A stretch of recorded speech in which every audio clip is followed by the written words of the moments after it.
नमस्कार, मैं हूं रजनी सिंह और आप देख रहे हैं नेड्रिक न्यूज। 2021 में होने वाले 5 प्रदेशों में विधानसभा चुनावों की तारीखों की घोषणा चुनाव आयोग ने कर दी है। इसी के साथ चुनाव का शंखनाद भी हो चुका है।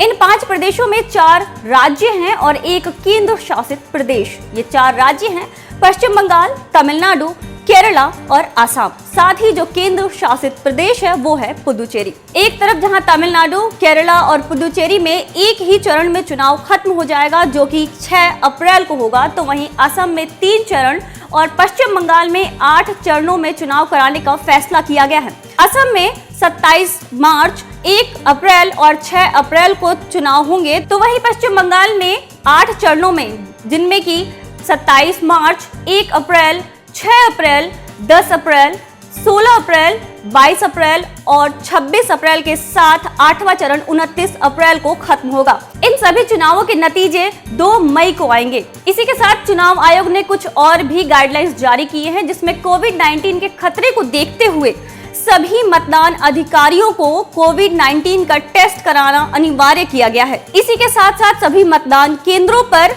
मास्क लगाना और सैनिटाइजर इस्तेमाल करना भी अनिवार्य किया गया है। चुनाव की सभी जानकारियों के लिए चुनाव आयोग ने एक टोल फ्री नंबर भी जारी किया है जो कि 1950 है। आपको बताते चलें कि इन 5 प्रदेशों में 2,70,000 मतदान केंद्र बनाए गए हैं, जिसमें कुल मिलाकर 84 करोड़ मतदाता प्रत्याशियों के भविष्य का फैसला करेंगे। इसी के साथ आपको ये भी बता दें कि पश्चिम बंगाल, जहां पे बीजेपी और टीएमसी के बीच भारी तकरार चल रही है और दोनों सत्ता पाने के लिए एक दूसरे पर वार कर रहे हैं, वहां पर 8 चरणों में चुनाव कराने को लेकर सवाल उठने शुरू हो चुके हैं।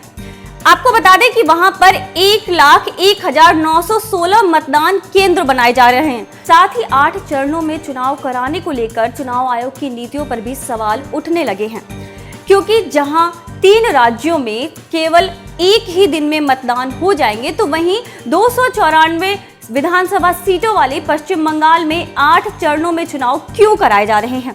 इसके पीछे कई कारण हो सकते हैं, जिसमें सुरक्षा सबसे बड़ा कारण है। वैसे आपको बता दें कि इन 5 प्रदेशों में सीआरपीएफ के जवानों की तैनाती शुरू कर दी गई है, ताकि किसी भी तरह का कोई दंगा फसाद चुनाव के तारीखों की घोषणा के बाद ना हो। आपको बता दें कि पश्चिम बंगाल में आए दिन हिंसा होती रहती है और जो प्रत्याशी हैं, चाहे वो बीजेपी के हों या टीएमसी के हों, उन पर हमले होते रहते हैं, जिसे देखते हुए पश्चिम बंगाल में सुरक्षा के लिहाज से सीआरपीएफ जवानों की तैनाती कुछ ज्यादा संख्या में की जा रही है। पश्चिम बंगाल में चुनाव की तारीखों की घोषणा के साथ ही सत्ता पक्ष और विपक्ष फिर से हो सकता है कि एक दूसरे पर और ज्यादा हमलावर हो सकते हैं।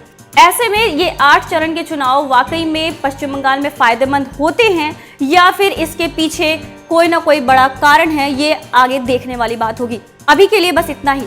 हमारे साथ बने रहने के लिए हमारे चैनल को सब्सक्राइब करना बिल्कुल ना भूलें और बेल आइकन को जरूर दबाएं। अगर आप हमारा वीडियो फेसबुक पे देख रहे हैं तो हमारे पेज को लाइक करना बिल्कुल ना भूलें। हमारे चैनल को सब्सक्राइब करें, लाइक करें, शेयर करें और कमेंट करना बिल्कुल ना भूलें।